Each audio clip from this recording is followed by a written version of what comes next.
Bueno, ¿qué tal? Buenos días. Bueno, siguiendo con las clases que estamos dando, las charlas que estamos dando en este contexto, pero en el marco de la problemática de salud mental, hoy vamos a hablar de el tema de emociones en la época de COVID-19 y especialmente vamos a hablar de dos emociones como son el miedo y la ansiedad. Bueno, yo soy la doctora Viviana Sala, la jefa del Servicio de Salud Mental del Hospital de Oncología María Curie, y formo parte del comité de capacitación en el marco de la pandemia COVID-19 del hospital.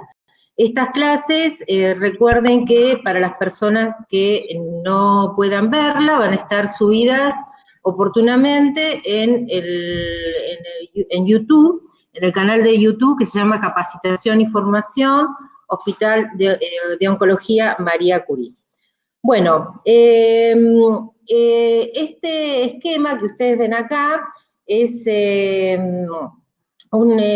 algo que ya se está sucediendo en los lugares donde ha pasado la primera ola del COVID. Nosotros todavía estamos atravesando la primera ola y estamos ingresando recién en lo que supuestamente sería el pico de la primera ola, y esperemos, digamos que como dice acá, colapso del sistema sanitario y muertes, esto no suceda en la medida que se aumenten los testeos y que haya una detección, como decimos en prevención,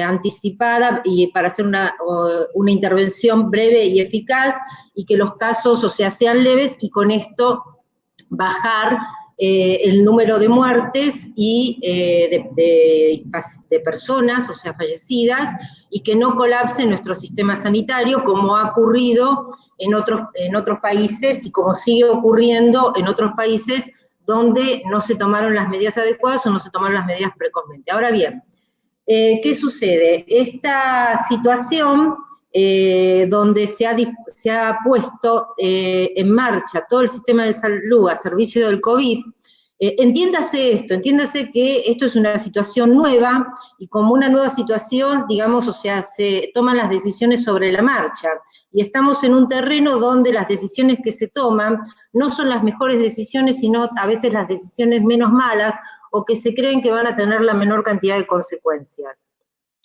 La segunda ola, lamentablemente, que esto es lo que ya están viendo en Europa, es la consecuencia de haber, digamos, o sea, puesto el sistema de salud todo al servicio de COVID. Ahora bien, ¿qué pasa con esto? También lo que se evidenció con esta situación es un sistema de salud que mundialmente, tanto a nivel público como a nivel privado, está subdimensionado.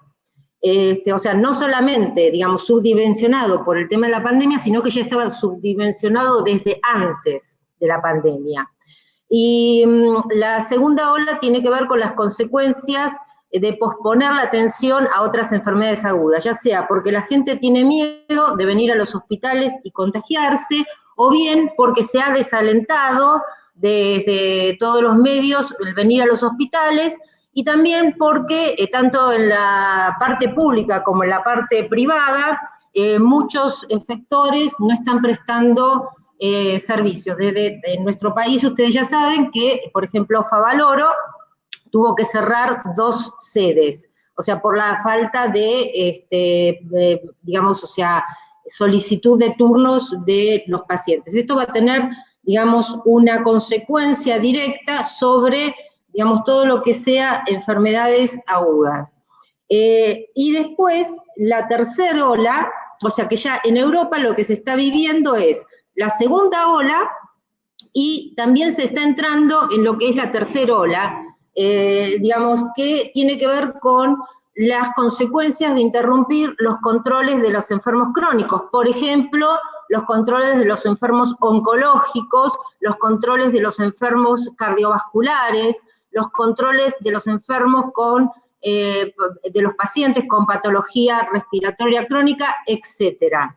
Esto, digamos, estas dos, tanto la segunda como la tercera ola van a generar un incremento de la morbimortalidad.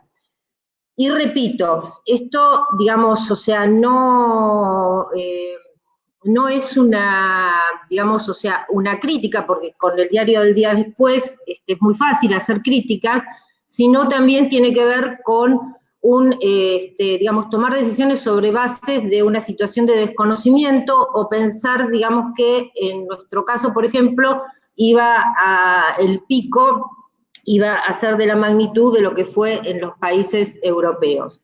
Y por último, que es lo que nos atañe particularmente a los profesionales de salud, al sistema de salud mental, es la cuarta ola. Esta cuarta ola en realidad atraviesa todas las olas anteriores y tiene que ver con los trastornos mentales. Ya en la década del 90, la Organización Mundial de la Salud predecía que para el siglo XXI las grandes pandemias, iban a haber 3 grandes pandemias: enfermedades infecciosas, la estamos viviendo, depresiones y cáncer. En relación a la cuarta ola, la consecuencia de toda esta pandemia, tanto a nivel nacional como a nivel mundial, van a ser, o sea, son ya trastornos mentales, crisis económicas, desempleo, pobreza y desigualdad. Tanto las crisis económicas, la pobreza, el desempleo y la desigualdad, a su vez, digamos, generan un ciclo recursivo con los trastornos mentales. Y los trastornos mentales, o sea, tienen que ver ya sea por consecuencias de la segunda ola, o sea, digamos, problemas agudos que no fueron tratados oportunamente, consecuencias de la tercera ola, pacientes con trastornos de salud mental que han dejado de concurrir a los servicios y también han dejado la medicación, que se les da, por ejemplo, en los hospitales públicos, digamos, la dificultad y la digamos, y el agravamiento, la reagudización de los trastornos de salud mental preexistentes en función de todo lo que genera la situación de pandemia.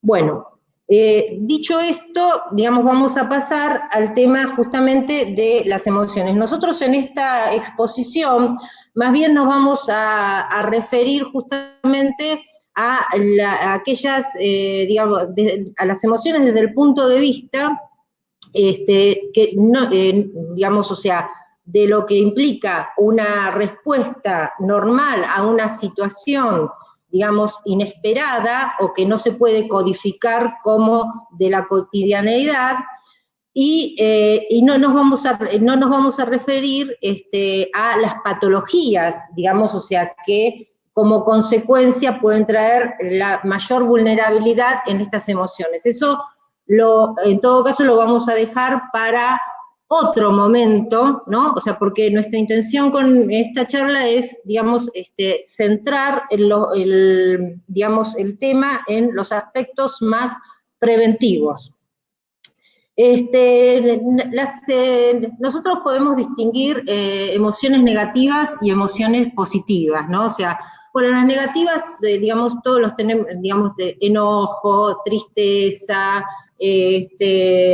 ansiedad, miedo, irritabilidad, y las emociones positivas, alegría, amor, optimismo, entusiasmo, ¿no? Bueno, que pueden ser emociones básicas. Yo hice una mezcla acá de lo que llamamos nosotros emociones básicas o emociones complejas, pero no importa, digamos, para que lo tengan claro. Ahora bien, digamos, las emociones negativas, así como, digamos, las llamamos, que tienen, como es muy mal ranking, muy mal marketing, son, digamos, producto, digamos, de la escala evolutiva. O sea, si el hombre, digamos, las emociones negativas son indispensables para la subsistencia, ¿sí? En un mundo donde el hombre vivía rodeado de amenazas reales, ya sea climáticas, desastres naturales, depredadores, etcétera, contra los cuales tenía que, digamos, estar alerta. Y el miedo, tanto el miedo como la ansiedad, son dos emociones, o sea, que están al servicio de esto. Ahora bien, digamos, o sea, nuestra actividad cerebral es más rápida para la toma de decisiones en contextos negativos. O sea, nosotros tenemos un sistema, digamos, que nos advierte, aún sin estar del todo conscientes, cuando, digamos, nos acecha algún peligro. Este sistema, digamos, es una activación a nivel cortical que se produce por un núcleo que se llama amígdala, que nos dice, aún sin que nos percatemos, que hay algo que no está, digamos, o sea, que nos puede amenazar. Por ejemplo, si vamos por una calle oscura, digamos, nuestro sistema se activa antes que nosotros percibamos conscientemente que tal vez alguien está caminando atrás nuestro. Después somos conscientes de que alguien está caminando atrás nuestro, tomamos, esto nos puede dar miedo porque es un desconocido y estamos en una calle oscura, pero por ahí esa persona pasa a nuestro lado de largo y entonces paulatinamente nuestro sistema se va desactivando. O aún pasa de largo, aún antes de que seamos conscientes de esta situación de miedo. O sea que este es un sistema indispensable para la vida. El problema es que este sistema también, bueno, como se activa, digamos, con falsas alarmas. O sea, se puede activar, ya sea porque nos dicen que está entrando a la guardia un paciente COVID positivo, como se puede activar, digamos, porque sentimos el paso de una ambulancia y podemos pensar que esa ambulancia viene hacia nuestro hospital trayendo un paciente de riesgo y la ambulancia pasa de largo. O sea que el sesgo de negatividad, para bien o para mal, digamos, es indispensable para nuestras vidas. Lamentablemente nuestros cerebros no están preparados para reaccionar de la misma manera ante, digamos, las emociones agradables. O sea, no tenemos un sistema, digamos, que dispare de la misma manera que lo hace con las emociones negativas, las emociones agradables. Por eso, digamos, o sea, sentimos más dolor cuando tenemos una pérdida económica que placer cuando obtenemos ganancias. Recordamos, digamos, o sea, más fehacientemente los aspectos negativos que aspectos positivos, o bien le damos más valor. Con lo cual, digamos, el desarrollo digamos, de emociones positivas es un trabajo, o sea, un trabajo que tenemos, digamos, o sea, en lo cual nos tenemos que entrenar. Digamos, esto, digamos, de predominio de las emociones positivas, de negativas, o ver, digamos, el vaso medio lleno, se llama principio de sesgo negativo. El principio de sesgo negativo, por ejemplo, es un sesgo que ya el licenciado Arce habló del tema de higiene de la información. O sea, el sesgo negativo es un aspecto del cual el periodismo se alimenta naturalmente. Por ejemplo, digamos, o sea, tiene una tendencia a, o sea, la buena noticia, la mala noticia y la negatividad es lo que funciona, y la normalidad nunca es buena noticia. O sea, por ejemplo, es más importante, digamos, ustedes pueden llegar a escuchar hasta 20 veces en el día la misma noticia de una mujer que fue descuartizada, pero rara vez van a escuchar, o una vez o dos veces, si, digamos, el mecanismo de, digamos, protección a las víctimas de violencia funciona bien. Entonces, digamos, esto es particularmente digamos, lo que vende, ¿no? El sesgo negativo. Y también el sesgo negativo es un aspecto que nos va a vulnerabilizar. Por ejemplo, digamos, a partir del sesgo negativo y de las noticias, podemos suponer, digamos, que las cosas están peor, digamos, de lo que están. En el marco de esta pandemia, digamos, o sea, el tema de este sesgo negativo, o sea, la variabilidad en la escala optimismo y pesimismo, digamos, tiene una base constitucional. El optimismo y el pesimismo es un rasgo de personalidad que, digamos, traemos, digamos, programado genéticamente, que por supuesto, en el contexto en el cual nos vamos a desarrollar, va a ser, digamos, también va a tener influencia en que esto, digamos, sea como predomine más una circunstancia que otra. O sea, no necesariamente, digamos, esta programación, que si bien es genética, va a predominar per se, sino que va a sufrir modificaciones en función del contexto. En esta pandemia, digamos, podemos apreciar claramente, digamos, hasta qué punto está, digamos, o sea, presente el sesgo de negatividad. Esto, digamos, el tema de cómo los sesgos, los sesgos influyen en la, digamos, en la aceptación de las medidas preventivas, lo vamos a desarrollar en otra charla, así que lo vamos a dejar acá. Lo importante, digamos, ¿qué es el tema importante de esto del sesgo de negatividad? Ser consciente de que lo tenemos. O sea, es importante saber, digamos, por ejemplo, ayer una paciente me estaba contando, ayer, aunque era feriado, yo atendí, tuve que atender a una paciente, obviamente, vía online. Me decía, ella atiende una línea telefónica del gobierno para, digamos, consultas en relación al tema de la pandemia, desde la casa, y me decía lo agobiante que era esto, los problemas de la gente, etcétera, cómo la angustiaba, que yo. Entonces empezamos a ver la importancia que tenía el trabajo que ella estaba haciendo desde su casa, qué importante era que ella pudiera atender esta línea telefónica para, digamos, al solucionar o dar alguna información que solucione el problema que la gente le planteaba. Había otras cosas que ella obviamente no podía solucionar, y en la medida que íbamos desarrollando esto, se cambió, digamos, su postura ante, digamos, esta angustia o digamos, pesar, digamos, que sentía al atenderla, y se dio cuenta, y me dice, la verdad que no lo había visto desde este punto de vista. O sea, esto, digamos, tiene que ver con cambiar el sesgo. Ser consciente que estoy viendo las cosas de una manera negativa me permite también poder, digamos, pensar en otra mirada. Entonces, digamos, primero es ser consciente, o sea, ser consciente que estoy mirando el vaso medio vacío. Entonces, en esto puedo hacer algo que se llama acción opuesta. La acción opuesta puede tener una, digamos, característica conductual y también una característica en el pensamiento. O sea, aunque siga pensando, por ejemplo, aunque me sienta triste, digamos, sin dejar de tener la sensación de tristeza, puedo poner música alegre y ponerme a bailar. Esto, digamos, o sea, significa hacer una acción opuesta. Obviamente, seguramente la música alegre y bailar va a, digamos, va a tener tanto un efecto desde el punto de vista fisiológico, que también va a repercutir en lo anímico, como habíamos dicho en la primera clase que yo di, en la primera de estas charlas que yo di al principio, que la pueden encontrar en el canal de YouTube. Toda emoción tiene una repercusión física. También buscar miradas alternativas, más positivas, verificar los hechos, ¿no? O sea, para ver si no están tergiversados por el sesgo negativo.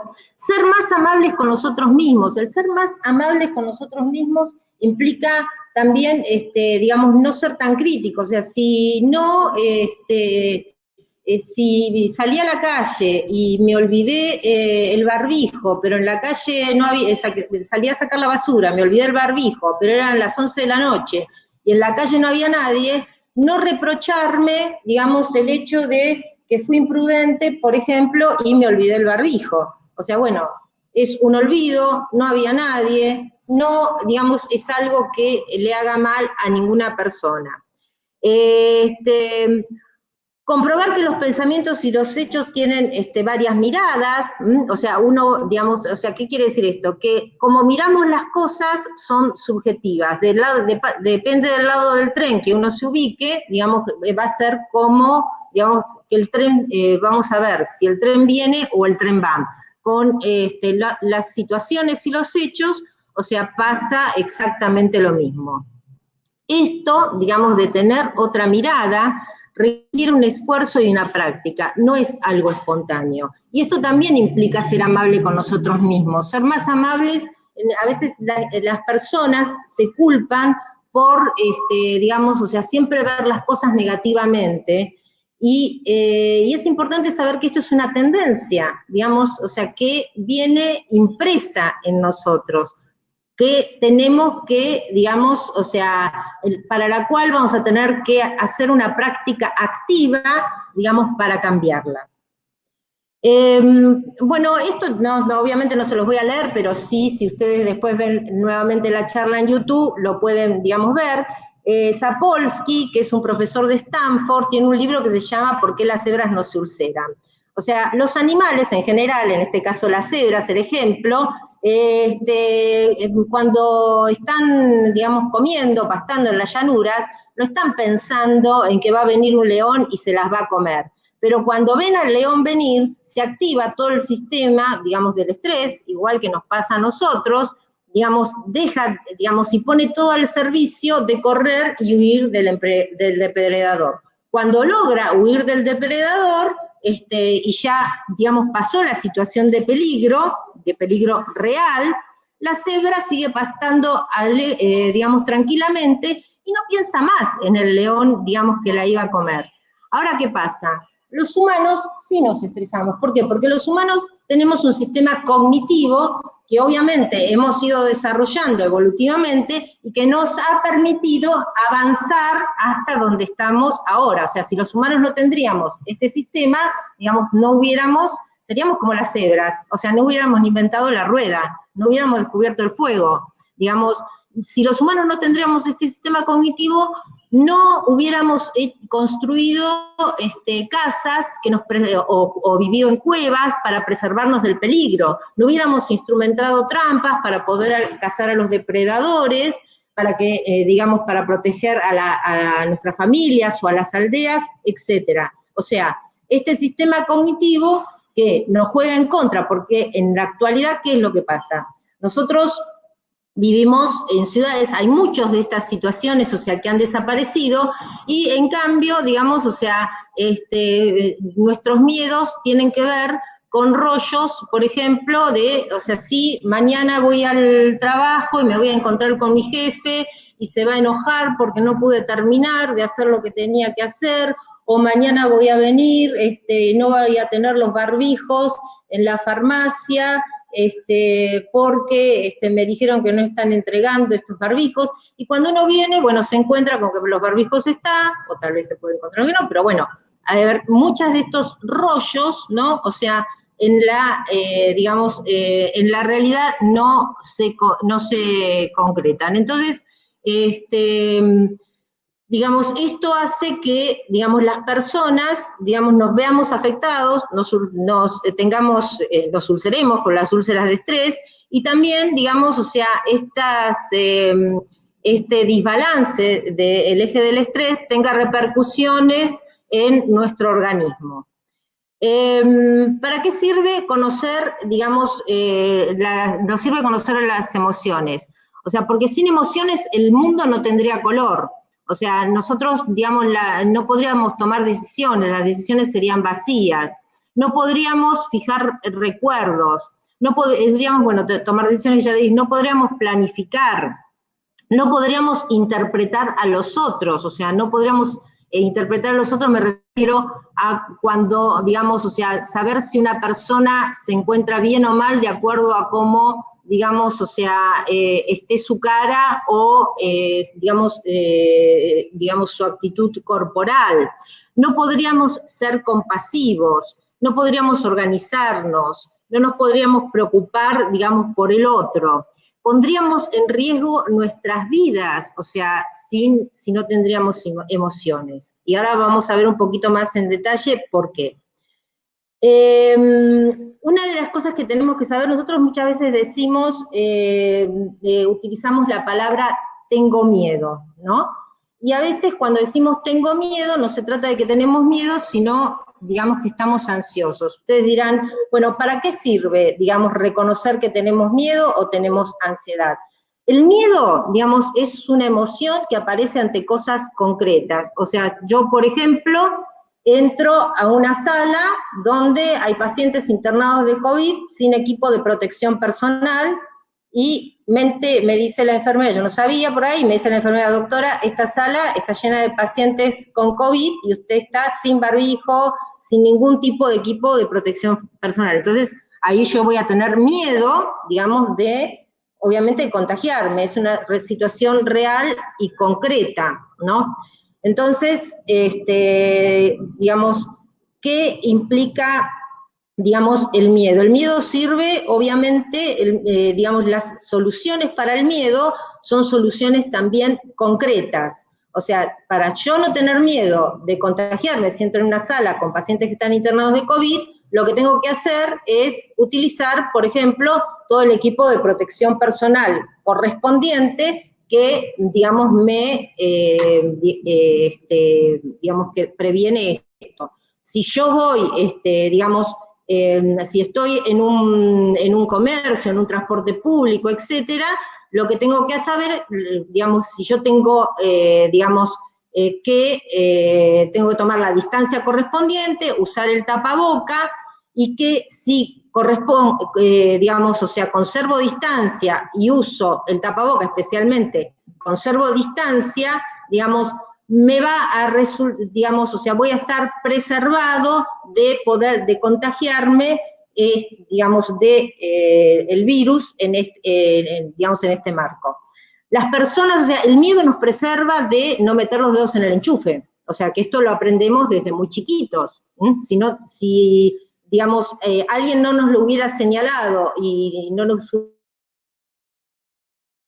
hubiera dicho esto, meteríamos.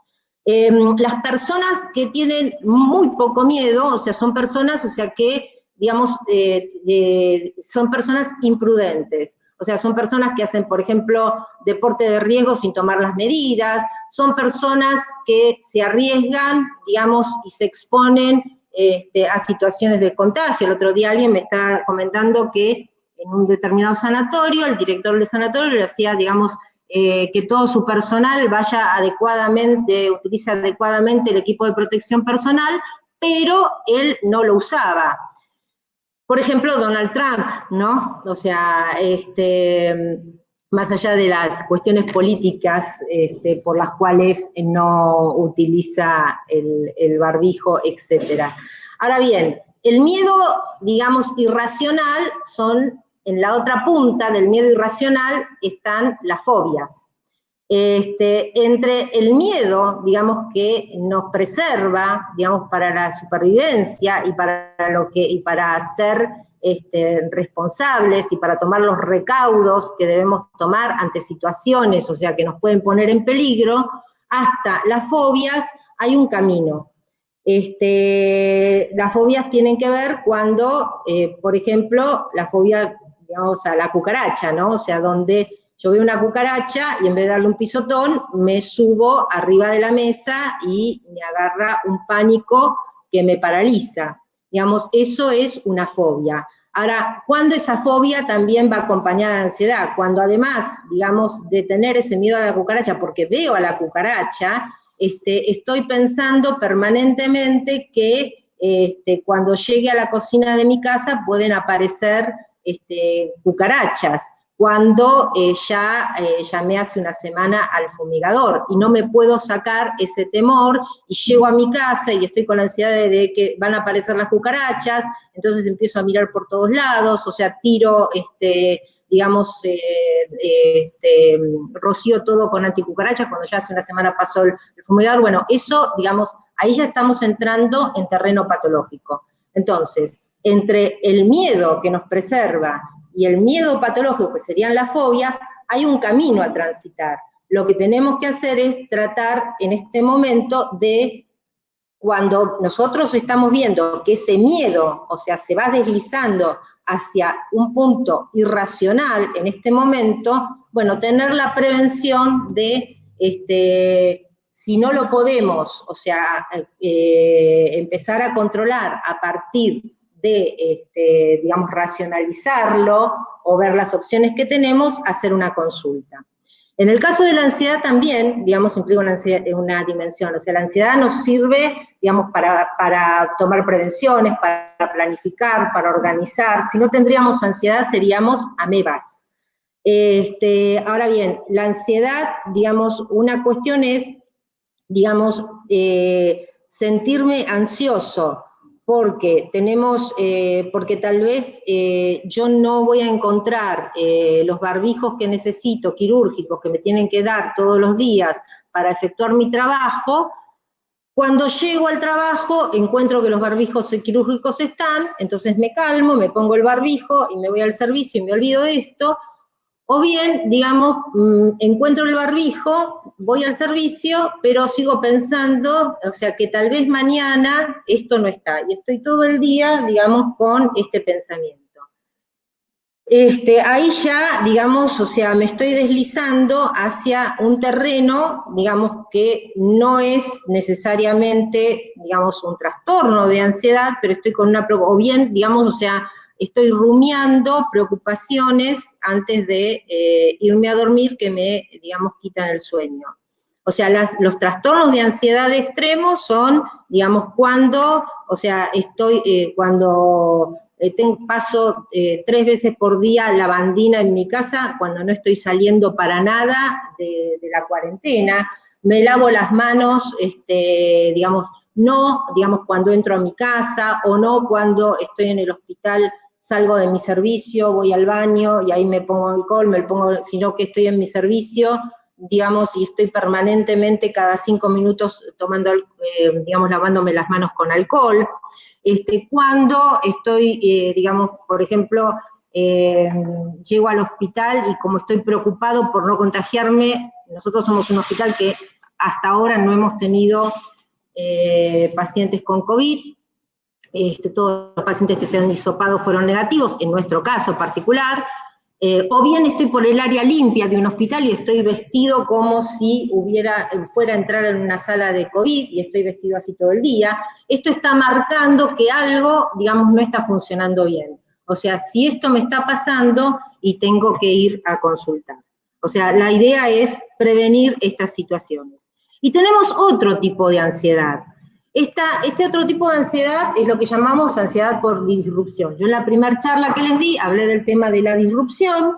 ¿Y cuándo sucede la ansiedad por disrupción? La ansiedad por disrupción es cuando el mundo conocido deja de ser conocido para ser totalmente desconocido. Es, digamos, salir a la calle, que un minuto antes haya caído una bomba y el barrio en el que yo vivo, o sea, esté totalmente destruido y no pueda reconocer nada.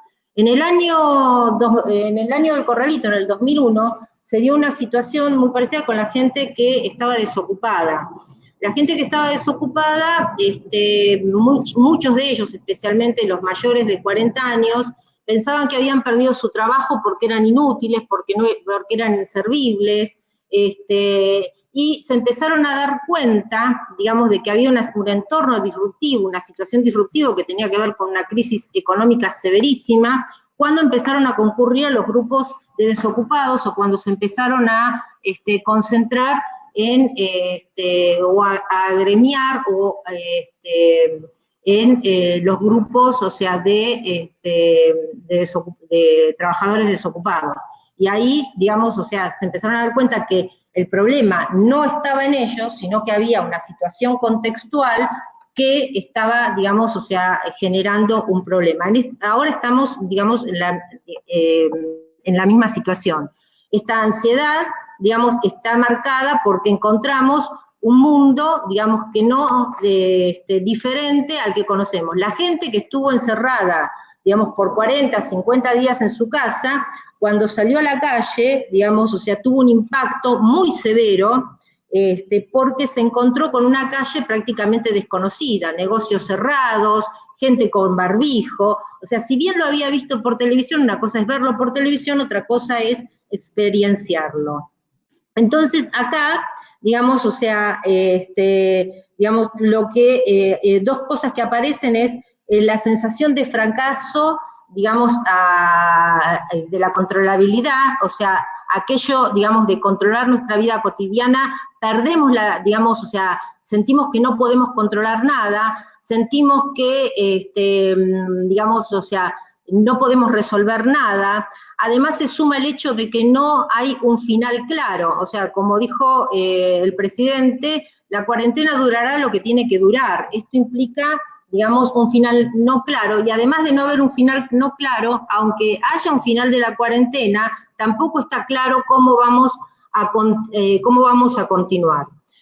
Entonces, acá hay un factor muy importante que tiene que ver con la resiliencia y es construir, digamos, en la universidad, es saber que, digamos, aún cuando, digamos, no tengamos, saber que no tenemos el control, ¿no? O sea, aceptar que no tenemos el control, y de esa manera vamos también a recuperar el control. El tema de no hay un final claro, o sea, y va a durar lo que tengamos que durar, también implica que nuestras vidas continúan, y que no tenemos que esperar a que termine la cuarentena para hacer esto o aquello, sino que tenemos que empezar a hacer, digamos, en el marco de una transformación, aquello, digamos, que podamos hacer. Bueno, ¿qué puedo hacer cuando mis emociones de miedo, ansiedad son justificadas, mi vida y mi salud, bienestar y el de los míos es amenazado? O sea que toda esta situación, digamos, que podemos experimentar de miedo y que podemos experimentar de ansiedad, es real. O sea, no estamos, digamos, locos o desfasados. De todas maneras, esto también se puede desfasar, ya sea porque perdemos el sentimiento, tenemos una sensación de que no lo podemos controlar, nos afecta profundamente enfrentarnos a lo inesperado, a las cosas que no podemos codificar, o bien porque alguien tenga un trastorno previo que se reagudiza ante esta situación. Entonces, digamos, en relación a lo que son los miedos, que están referidos a cosas concretas, como yo les decía, digamos, lo que podemos aplicar es resolución de problemas. O sea, a miedos concretos, problemas concretos, resolución de problemas concretos. O sea, ¿cómo puedo resolver esto para, digamos, o sea, vencer esta situación de temor y generarme una situación de seguridad que yo tengo? Por ejemplo, si yo voy a atender un paciente, digamos, que tengo que hisopar, obviamente, y me da miedo hisopar a un paciente, digamos, que puede ser, digamos, COVID positivo, bueno, obviamente, ¿cómo voy a resolver el problema? Utilizando todo el equipo de protección personal que corresponde. Si no me dan el equipo de protección personal para hisopar a ese paciente, ¿cómo voy a resolver el problema? Y no voy a hisopar a ese paciente y voy a digamos, pedir y exigir que me den el equipo de protección personal. O sea, no es que voy a entrar en una situación de ansiedad y enojo, digamos, porque no puedo estar enojada porque no me da el equipo, pero también, digamos, poner un límite, digamos, para no ponerme en riesgo, ni poner en riesgo a ese paciente, porque ese paciente también se puede contagiar por mí, porque yo puedo ser, digamos, una portadora asintomática, y ese paciente que probablemente no tenga coronavirus, contagiarse a partir de que yo no uso adecuadamente los elementos, o no tengo los elementos y también contagiarse. O sea que hay una situación de cuidado mutuo. Por lo tanto, tenemos que decodificar la situación, analizar los hechos. O sea, analizar los hechos es esto, por ejemplo, digamos, no, por más que nos genere malestar y un enojo no tener las cosas, o sea, bueno, analizar los hechos y ver qué podemos hacer, qué no podemos hacer, no hacer, digamos, cosas, o sea, que impliquen situaciones de riesgo para los pacientes o para nosotros, por ejemplo, o para nuestros familiares. Y por sobre todas las cosas, corroborar los hechos con los otros. O sea, si nosotros no estamos seguros de que algo es así, digamos, corroborar, preguntar al otro si esto es de esta manera. En relación a la ansiedad, o sea, tenemos que saber que, digamos, la ansiedad estado, o sea, hay personas que tienen ansiedad rasgo, o sea, que tienen una base constitucional de ansiedad, esas personas que dicen, yo fui toda la vida ansioso. Hay otras personas que no tienen esa base constitucional de ansiedad de estado, pero se sienten ansiosas en este momento y preocupadas. La preocupación es un rasgo de ansiedad, es una parte de la ansiedad, y digamos, es coherente con la situación que estamos viviendo. Entonces, no culparnos o no sentirnos mal porque nos sentimos ansiosos, o sea, y ahí entra de vuelta el ser amable con nosotros mismos. Nos sentimos ansiosos porque la situación, digamos, genera ansiedad. Ahora bien, tenemos que medir cuánto de esta ansiedad nos es útil, digamos, para encarar situaciones qué otras miradas podemos tener y en qué medida nos va paralizando, nos va generando insomnio, nos va, obturando, digamos, la forma, digamos, nuestras actividades, y ahí tenemos que pedir, digamos, una consulta. Algunos tips y otros los podés crear vos, o sea, para manejar estas situaciones que tienen que ver con, bueno, un punto es el altruismo. El altruismo se refiere, o sea, pedirle a una población que haga cuarentena, digamos, es pedirle a una población que sea altruista, o sea, que no solamente se cuide en lo personal por sí misma, sino por los otros. Entonces acá, digamos, se dan situaciones donde, por ejemplo, el otro día alguien me preguntó,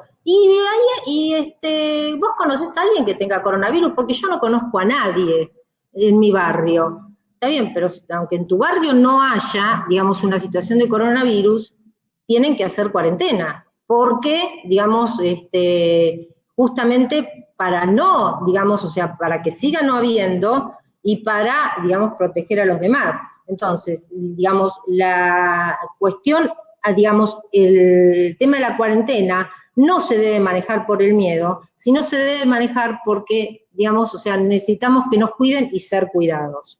La higiene de la información, digamos que lo habló Bernardo ampliamente, la higiene del sueño también, que está en otra charla que la pueden encontrar en el canal.